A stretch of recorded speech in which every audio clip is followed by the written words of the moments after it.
Praise the Lord! Amen. Iba. Kanina nabasa na po ang ating scripture. Gusto ko lang pong basahin sa English, parang mas may, ito. Revelation chapter 21 verse 5. He who sit on the throne said, Behold, I am making all things new. All things new. And he said, Write, for his words are faithful and true. Sa ating pag-uusapan ngayon mga kapatid ay pinapaalalahan po tayo ng Panginoon to move forward. Bakit kaya itong 2025 puro move ang ating naririnig? Amen? Kasi 2025 na po, hindi po lingit sa ating lahat na mayroon naman po tayong pinagdadaanan those past years. Marami po tayong mga trials those past years. Kaya this 2025 siguro naman pwede na tayong magkaroon ng beginning. New beginning 2025. Amen? Amen. Ang pamagat po ng ating pag-uusapan ay the new beginning. Ang bagong pagsisimula o ang bagong simula.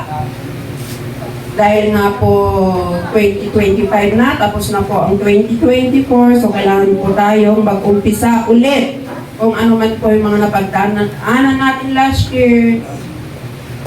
2025 na po, kaya He reminds us to move forward kung ano man po yung pagdaanan natin noon, kung mahina man po tayo noon. He reminds us to move stronger, to move bolder, o mas matapang po. Hindi na po yung laging nakayo po, hindi ang kaya tungad na tungad. Amen? Maging matapang din po tayo, minsan. With confidence. Amen? Amen. Forward po tayo with confidence. Sabi ko nga po tayong lahat ay may pinagdaanan, may pinagdadaanan. Hindi po matapos-tapos na pinagdadaanan. Pero, lahat din po tayo deserve ng new beginning. Amen. Deserve din po natin yung simula. Lagi naman kung may simula, nasa sayo lang yan kung gusto mo nang magsimula. Amen? Amen. O lagi ka pa rin nakalingon sa 2024 mo. Bakit nga po natin kailangan ang new beginning? Bakit po kailangan natin magsimula ulit? Because God is a God of new beginning. Amen.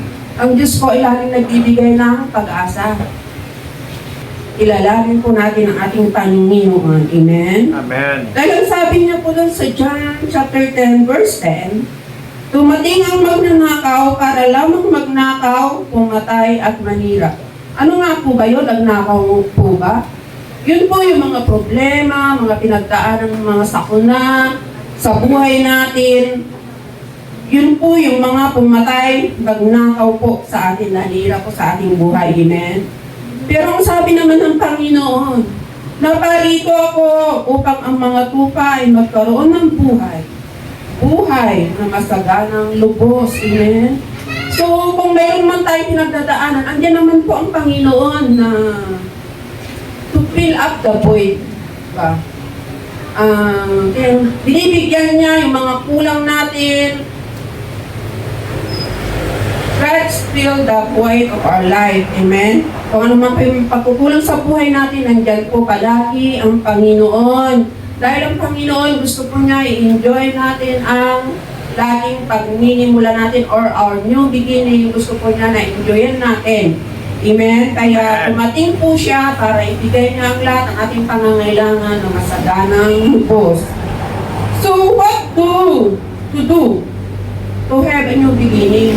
Meron naman po tayong gagawin in order to enjoy the new beginning. So we need to do something, mga kapatid. Kailangan may gawin tayo. Hindi lang po tayo nakaupo.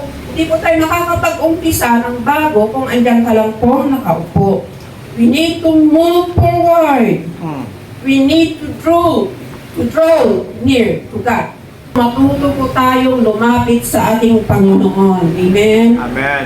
So ano pang kailangan natin gawin para magkaroon tayo ng new beginning? Especially this 2025. Ano pang dapat natin gawin? Yung lagi po natin napag-uusapan, number 1, don't look back. Lagi pong nasa sermon yan. Don't look back. Huwag mo nang balikan yung 2023 mo. Ayaw ko na rin balikan yung nangyari sa akin 2021. Tago. Ayun lang po ang number 1. Huwag tayong lumingon. Dahil ang sabi nga po sa Isaiah 43:18, forget the former things. Amen? Amen. Do not dwell on the past. Nakaraan na po yun. Do masarap mang balik-balikan. Pero huwag po sana yun ang sumira ng 2025 mo. Yung mga nakaraan na yun. Dahil tapos na nga po yung mga former things. Huwag mong hayaan na maubos ang oras mo sa kaiisip sa mga nangyari sa iyo the past year, sa mga nakaraan. Yung mga hindi magandang nangyari, huwag mo nang ubusin yung oras mo. Yung mga desisyon mo naging mali, huwag mo nang ubusin yung oras mo doon na sana, kung sa boyfriend mo, sana hindi na siya ang sinagot ko noon. Sana ako ngayon ganito. Kung di sana yun ang natangasawa ko, hindi sana ako ganito. Huwag na po nating balikan yung nakaraan dahil hindi na po natin maibabalik pa. Para kung maibabalik nga lang po sana, ako, dami kong gustong baguhin po sa buhay ko. Pero hindi na nga po pwede eh. Pero meron po tayong future. Meron po tayong 2025, 26, 27 to focus on. Huwag po tayong mag-focus sa 2024, 2023. The former thing has come to pass. So, past is past. Hindi po ba, Pastor? Past is past. Dahil may pangako naman po ang Panginoon na huwag po tayong matakot na mag-umpisa. Minsan po nakakatakot po mag-umpisa. Pero sabi ng Panginoon sa Isaiah 41:10, do not fear, for I am with you. Lagi po natin tandaan na ang Diyos ay laging nandyan. Kung gusto mong mag-umpisa, magsimula, magkaroon ng new beginning, tandaan natin na ang Diyos andyan lang po sa tabi natin. For do not fear, for I am with you. Huwag kang matatakot. Ako ang iyong Diyos. Hindi ka dapat magamba. Palalakasin kita. At tutulungan, iingatan, at iniligtas. Amen. Napakasarap po ng mga pangako ng Panginoon kung alam lang po natin lumapit sa ating Panginoon. Kung minsan po ang mga tao sa paligid natin remind us who we are before. At yun po ang nakaka-discourage minsan sa atin. Pag sinabi nila, oh, ganito pa nga noon, bakit ngayon nagsisermon ka na sa harapan? Oh, ganito pa nga noon. Dami mo nga boyfriend noon, dami mo nga girlfriend noon. Tapos ngayon nandiyan nagsisermon ka. Nadi-discourage tayo minsan sa mga sinasabi ng paligid natin. Pero yun po, hindi po natin dapat napakinggan po ang sinasabi ng mga tao. Just look straight. Look forward. Huwag po tayong tingin ng tingin sa mga sinasabi ng tao or else hindi po tayo makakarating sa ating paroroonan. Move forward, start a new beginning. Mag-umpisa po tayo. There's always a new beginning with our God. Amen. The number 2, paano tayo magkakaroon ng new beginning? See God's perfect step. Pananaw ng Panginoon ang lagi nating tignan. Amen. Yung pananaw ng Panginoon, iba po sa ating pananaw. Kung ipipilit po natin yung ating pananaw, ibang-iba po sa pananaw ng Panginoon. Kung sa tingin natin tama yung ginagawa natin minsan, pero mali sa pananaw ng Panginoon, huwag po nating ipilit.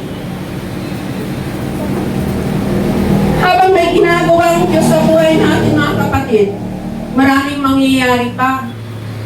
Maraming mga storm, mga problem, nadadaan, discouragement sa buhay natin habang ang Panginoon ay may ginagawa sa buhay natin. Kaya maging watchful po tayo, maging vigil po tayo. Maging mapagmasid po tayo sa mga nangyayari sa paligid. Maging sensitive tayo sa pananaw ng Panginoon sa ating buhay. Ang sabi niya doon sa Isaiah 43, verse 19, "Masdan mo, ako ay gagawan isang bagong bagay." O lagi pong nakahanda, Panginoon, na gumawa ng bagong bagay sa ating buhay. Amen. Ito ay nagaganap na hindi mo pa ba makita? Huwag po tayong maging bulag sa mga ginagawa ng Panginoon sa ating buhay. Huwag po tayong magbulag-bulagan. Nagdadakal, tumatakay, pero tayo makita. Amen? Maging makaramdam po sana tayo.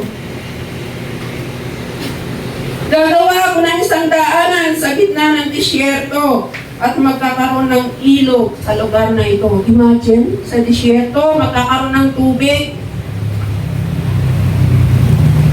So, ganun po ang ginagawa ng Panginoon sa ating buhay. Walang-wala ka man, mahirap na mahirap ka man. Kapag lumapit ka sa Panginoon, bubukal at bubukal. Amen? Magkakaroon ng bukal ang buhay mo.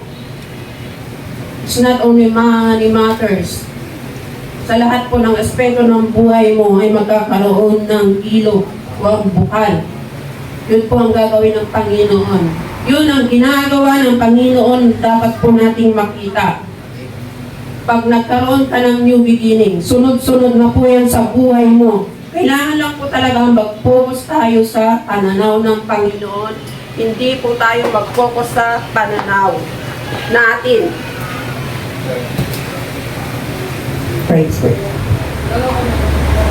Dahil ang pananaw po ng Panginoon ay sadyang nakakabuti po sa atin, hindi po nakakasama. Amen. Dahil po hindi natin makikita ang nasa harap natin kung lagi po tayong nakalingon. Amen? Yun po ang sermon natin nakaraan. Kung palingon-lingon ka, di mo po nakikita yung ginagawa ng Panginoon sa buhay mo. Hindi mo na-appreciate yung ginagawa ng Panginoon sa buhay mo. Dahil ang iniisip mo lang yung pananaw mo. Yung gusto mong gawin sa buhay mo. Ayaw mong palit sa Panginoon. Kung wala na po tayo sa pananaw ng Panginoon, mga kapatid, at sarili na lang po natin ang iniisip natin, doon po nagkakaroon ng mga tinatawag natin mga alibis, mga excuses. Ang dami-daming dumarating sa buhay natin na pinapalis tayo sa ating gawain sa Panginoon. Yun na po ang taliwas sa pananaw ng Panginoon. Gusto mo ng new beginning? Mga kapatid, stop making excuses. Tama na po yung mga excuses, mga alibi natin. Oh, masakit yung tiyan ko. O wala akong damit. Nakakahiya naman. Wala akong sapatos na maganda. Nakakahiya naman. Hindi ka na magsasabay, hindi ka na pupunta sa church. Oh, hindi ko pa kayang kumain dyan sa harap. Dahil bago pa lang ako. Hindi ko pa kayang magbigay ng tithes. Dahil bata pa ako.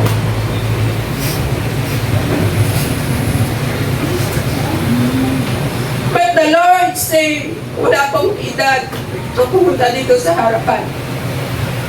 Walang edad kung gusto mong magbigay. Now na po. Wala na pong excuse na next year, next month, ka na tumayo dito, ka na paggamit. We don't know. Darating na po ang Panginoon. Hindi ka na nakatayo sa harapan. Amen? So this is the time. Stop making excuse. Dahil ang paggawa ko ng mga excuse, mga alibay, hindi po tayo umaasenso. Hindi po tayo lumalago sa ministry. Speaking of ministry, kung palagi ang excuse mo, mga kapatid. Ang sabi po doon sa Proverbs 22:13, bato-bato sa langit. Huwag po kayong magagalit sa akin. The lazy man, full of excuses. Tamad ka lang kung may excuse ka. Tamad ka lang. Sakit, ano po? Sad lang po tayo kung dami nating excuse. Bakit hindi ka makakarating? Yun po ang sabi sa Proverbs. Hindi ko po sinabi yun. The lazy man full of excuses. Lagi po tayong naghahanap ng rason para hindi ka makapunta, hindi ka makatayo sa harap. Kailan po? Kailan ka tatayo sa harapan? Dahil ang sabi dun sa Jeremiah 29, chapter 11, sapagkat batid kong lubos ang mga plano ko para sa iyo. Alam ng Panginoon yung plano niya para sa atin. Kaya wag po yung pananaw natin ang sundin natin, kundi yung pananaw ng Panginoon. Mga planong hindi nyo ikakasama, kundi para sa inyo ikabubuti. Ito yung mga planong magdudulot ng kinabukasang punong-puno ng pag-asa. Amen. Kaya, kung wala na po tayong excuse, makikita po natin yung paglago natin in every aspect ng buhay po natin, hindi lang po sa ministry, kahit sa business, sa trabaho, mga gawain po natin sa labas. Stop making excuses. Number 3, what to do to have a new beginning? Start to make things right. Kung puro mali po yung mga nagawa natin, mga nakaraan, puro mali yung mga naumpisahan natin, this is the time, 2025, for you to start anew, to start to make things right. Baguhin mo na po yung pananaw mo. Gawin mo na po yung mga tama sa panahon na sa 2025, because we don't know 2026. Jesus is coming again. Huwag na po natin start giving alibis. Huwag mo sabihin na, oh, hindi ako yan. Ay, hindi ako ganyan. Huwag na po ganun ang sabihin natin, kundi katulad po ng kanta natin, just speak the name of Jesus. At sabi pa po dito sa Isaiah, chapter 43, verse 20, Paralalan ako na maging mga bangis na hayop gaya ng mga asong gubat at mga ostrich, sapagkat nagpabukal ako ng tubig sa disyerto upang may mainom ang mga taong hirap. Imagine, sila ang magpapalangalan sa Panginoon dahil nagpabukal ang Panginoon sa disyerto. Verse 21, nilalang ko sila upang maging aking bayan, upang ako'y kanilang laging papurihan. Sinabi niya, ngunit ikaw, Israel, ikaw ako, ang lumimot sa akin. At ayaw mo na akong sambahin. Yun po yung mga pag may alibes po tayo. Yun po ang katumbas ng hindi mo pagsamba at magpuri sa Panginoon. Verse 23, hindi ka na nagdadala ng mga tupang sinusunog bilang handog. Hindi mo na ako pinaparangalan sa pamagitan yun ng iyong mga hain. Pinapahirapan para sa pagsusunog ng incense. Verse 24, hindi mo ako binili ng mabagong insenso, o kaya hinandugan man lang ng taba ng hayop. Sa halip ay gumawa ka ng maraming kasalanan. Pinahirapan mo ako sa iyong kasalanan. Yun po yung ginagawa natin sa ating Panginoon. But the Lord is still faithful and true. Napakabuti pa rin ang ating Panginoon. Ang sabi niya sa verse 25, Ganun man ako ang Diyos na nagpapatawad sa iyong mga kasalanan. Hindi ko nalalahanin pa ang iyong mga kasalanan. Praise the Lord! Hallelujah!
mensahe ng ating Panginoon.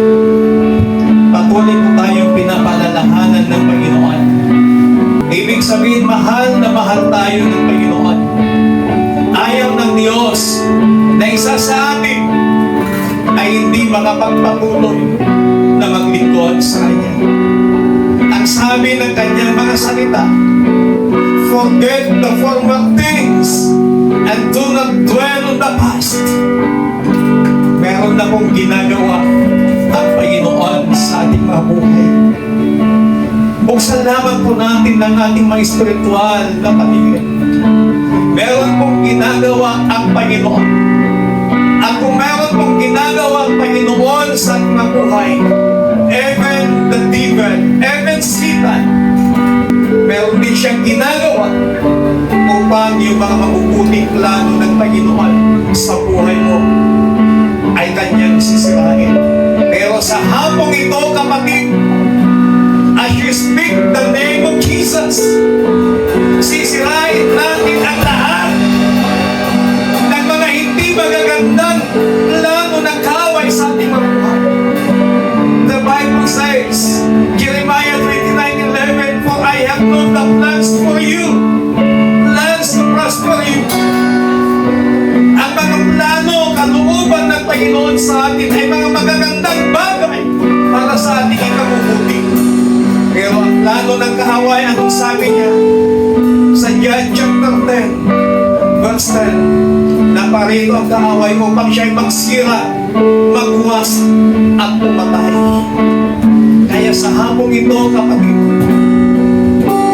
meron ka bang pinangangambahan sa buhay mo? Meron ka bang pinangangambahan sa future? Na marahil hindi mo alam kung anong magiging future. Marahil hindi mo alam kung anong mangyayari sa buhay. Meron ka bang kinatatakutan na isang sakit na maaaring dumako sa katawan mo? Pero this afternoon, all our fears, ilapit natin sa Panginoon. At habang inaawit natin ang awiting ito, yung mga pinangangambahan mo, maaari mong isuko sa Panginoon. Ihambang mo yung mga paa papunta dito sa harap. Upang sa ganun, isuko mo sa Panginoon. Speak mo yung pangalan ni Jesus. And there is one.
Yes, Lord.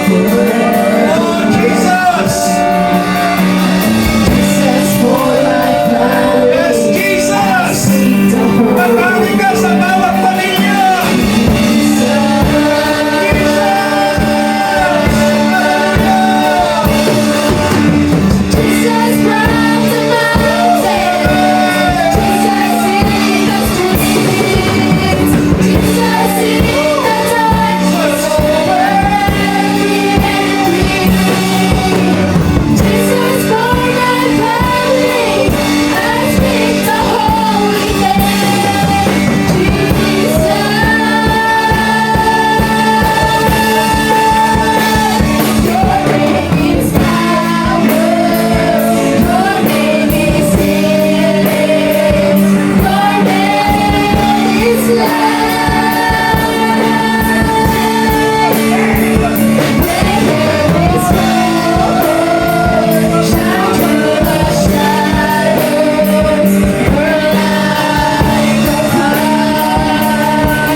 sinabi mo sa iyong masalita na tuwing kailangan namin mag-move on, kailangan namin magpatuloy, Panginoon.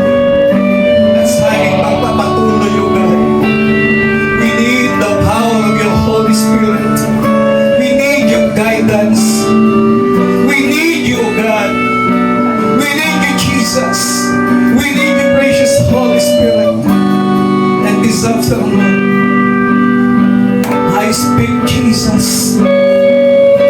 speak Jesus to every family of City of God. Sabi ko yan po, I speak Jesus to every family.